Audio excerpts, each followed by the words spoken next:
It's y'all's first week back in a couple weeks. Can you talk about the environment of Tiger Stadium, especially for an SEC matchup? Uh, I'm expecting it to be fun, electric, packed. Expecting the sold-out crowd. You know, it's a big game versus Auburn. It's always a game that goes down to the wire. So, just expecting our fans to be a big part of that and bringing that electricity that they always bring. Emery, congratulations. You got the SEC Offensive Lineman of the Week this week. What does an honor like that mean to you? It means a lot, you know, just to know that you're playing good enough to be recognized by the SEC, that you're doing good things, you know. So it always feels good to know that you're going in the right direction, and you know we got to build off that and try to get another one. So you lost your center during that win this past weekend. How do you think Marlon and DJ stepped in and did? I think those guys did a great job of getting us through that game. You know, you lose that leader on our line. You know, everybody looks at Charles like a leader. You know, our communicator. You lose that, so it kind of makes other guys pull the rope a little harder. It makes other guys communicate. Makes other guys step up and play that leader role. So I think those guys did a great job getting in and snapping the ball. You know, keeping everything moving on the offense. Speaking of the younger guys that stepped in at center, I mean, everybody talks about you guys as like the starting five, but what kind of depth do you guys have? 'Cause it seems like y'all are deeper this year than maybe in years past. Yeah, we got a lot of depth. You know, we got Lance that can play right and left tackle. We got Marlon Martinez that can play all three positions inside. I played, you know, right tackle, guard, left tackle. We got Charles who done played, you know, every position on the line over the past year. So I think we got a whole bunch of guys who can go all over the line and has a lot of versatility. We have a lot of that in our room, and I feel like, you know, we got a whole bunch of guys that can produce at multiple spots. So I was looking at the remaining teams in your schedule the rest of the way.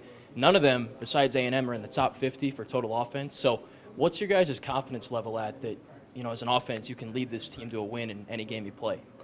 We've kind of been trying to take it one game at a time, trying to look at each opponent, you know, and respect them as much as they need to be respected. You know, we got a lot of big games coming up. We got a whole bunch of good defenses that we're going against that's going to give us different schemes and stuff that we need to be worried about. So just taking it one game at a time, you know, respecting our opponents, studying them, getting to know them and know their strengths so that we can, you know, go against them and, you know, be as productive as we've been. I feel like every week there's a new stat that someone on the offense is kind of broken or is leading the country in. A lot more trips up and down the field and into the end zone than at this point last year. How have you guys kind of noticed that maybe impacting conditioning in the offensive line or just things like that? You know, we went really hard in the spring and summer. You know, we did a great job at pushing each other. You know, all of us were trying to gain that leader role, you know, behind Charles Turner. So, you know, me, Will, Garen Dellinger, Miles Frazier, we're all trying to push each other and push the group as a whole, as you know, to get as conditioned as we could. And so I think we did a great job at doing that. You know, I feel like the whole offensive line as a whole has been doing a great job of being able to get up and down the field. You know, if a guy goes down, the next guy comes in and we're not leaking oil. So I feel like we're doing a great job, and I feel like we're really conditioned. Emery, you got Auburn this week, really good front. We just talked to Mason. He was saying, like, you know, that front of that defensive line is probably the strength of their team. What kind of challenges is that for you guys? Because last year this game was a dogfight.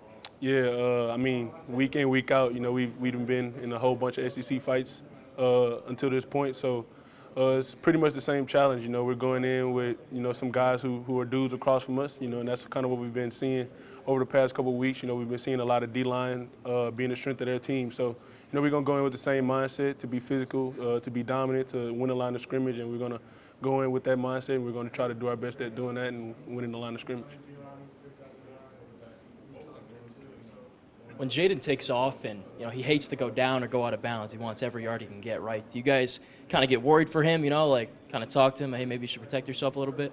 No, we don't talk to him. You know, J5 he's a guy who can do it all. You know, he gets knocked down, you pick him up, he's smiling. You know, he's looking for the play for the next play. So sometimes we just, you know, we tell him, you know, go out of bounds or something like that. But, you know, we're never worried about him. We always know that he's going to pop back up with that smile on his face and, you know, keep being Jayden.